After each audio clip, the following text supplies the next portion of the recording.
The past 3 decades have yielded 9 cold cases involving women in Chautauqua County. This report highlights the various cases through an interview with Sheriff Joe Gerasi. Anytime that you are involved in the law enforcement arena and you have a case, especially as serious as one that is a murder or a missing person, and you can't solve that, that weighs on you. And that means that somebody either got away with murder, or in some cases we believe in where there is a missing person. We can't officially say it's a murder, but you might speculate that it is. That's troubling. December 6th, 1983, Jane Doe was found along Route 17, which is currently Highway 86 in the town of Ellery. To this day, her remains still have not been identified. And talk about frustration. And this case has been on national television, it's been to Interpol, it's been anywhere and everywhere we could get it to try to get attention to this matter. She had no identification on her. We can't even identify the victim. When you can't identify the victim, you sure as heck have a very small chance of getting the perpetrator. Falconer native Kathy Wilson was last seen alive May 18th, 1988 at the Falconer Tops in what was once known as Quality Markets here in the village. 16 months later, her body was discovered in Lambert, Pennsylvania. 2 suspects, Michael Brown and William J. Buckley, were both detained, with Buckley standing trial. But to date, her murder remains unsolved. One of the crimes that haunts me tremendously is the Kathy Wilson murder. And, there was an arrest made, a guy named Jay Buckley. He was acquitted after prosecuted in Pennsylvania. I never felt, of course, I at that time was a crime scene investigator, but I thought it was an inappropriate time to make an arrest.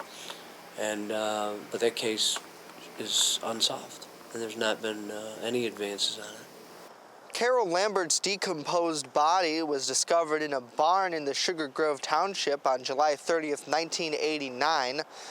The Pennsylvania State Police and Chautauqua County Sheriff's Department is investigating this cold case. Lambert lived both in the Grove and in Jamestown.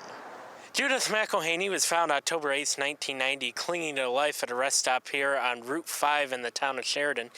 In an interview with WNY News' Ryan Hedrick, Sheriff Joe Gerasi said this case still haunts him to this day. She told us that she knew who shot her, but she wouldn't say who it was, and then she died. So we have in that case a good suspect, but not enough evidence to prove that he committed the crime. December 13th, 1990, Rebecca Nicholson was found shot dead at her home here in Westfield. Yet another unsolved murder. Melinda Jewell, a wife and mother of 4, was discovered dead at 4:30 in the morning, January 20th, 1993, on Marion Street in the South Side. Records show Jewell made a transaction just 1 hour prior at a South Side ATM while in the midst of a work break. An autopsy revealed that Jewell was punctured in the lung by several bullets from a .40 caliber handgun. As of 2017, there are still no suspects. June 7th, 1997, Lori Bova was last seen publicly here at the Red Lobster in Lakewood around 10:30 p.m. She then went home to her apartment on New York Avenue with her husband, who claims she went out for a cigarette at around 2 a.m., but neighbors painted a different picture, saying an argument ensued. Lori was never seen after that night.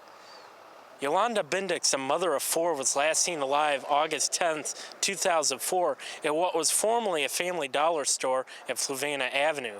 Her vehicle was later discovered down the street at a local Arby's restaurant, and her remains were discovered 2 years later in the town of Charlotte. 2 people were listed as persons of interest. One was a former JPD officer, Michael Watson, who had a known relationship with Bendix, and the other, ex-husband Clarence Cart. The FBI is offering up to $21,000 for information as to who exactly murdered Yolanda Bendix.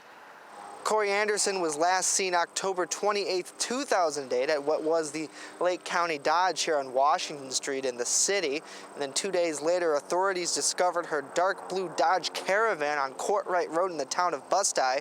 And since then, authorities haven't found any new information. They did reopen the search on Courtright Road in the spring of 2016. That search as of yet yielding nothing.